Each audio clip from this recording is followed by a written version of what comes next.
नमस्कार, आपल्या सर्वांचे स्वागत आहे.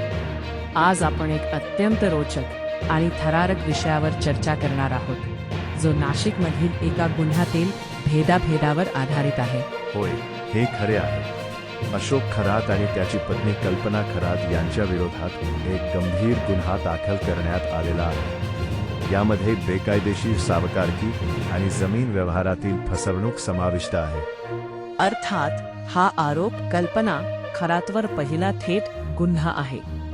हे खरे म्हणजे या प्रकरणात तिचा सहभाग किती गहन आहे हे समजून घेतल्यास आपण काय विचार करतो.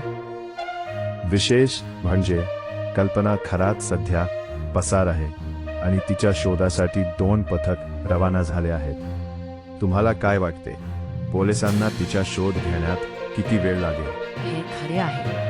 या प्रकरणात गुंतलेल्या व्यक्तींच्या मनोवृत्तीवर विचार करणे महत्त्वाचे आहे. अशोक खरात आणि कल्पना खरात यांच्यातील नातं कसे असेल, हा एक अन्वेषणाचा विषय आहे.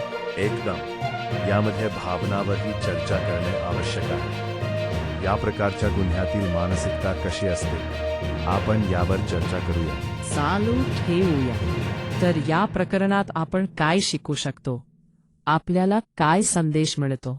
संपूर्ण प्रकरणाचे विश्लेषण करताना आपण समाजातील सावकारी आणि त्याचे परिणाम लक्षात घेतले पाहिजे. हे गंभीर सामाजिक मुद्दा आहे. संपूर्णपणे सहमत. या प्रकरणातील गुन्हेगारीच्या मानसिकतेवर चर्चा करणे महत्त्वाचे आहे. चला, आता आपल्या श्रोत्यांना एक संक्षिप्त सारांश देऊया. ठीक आहे.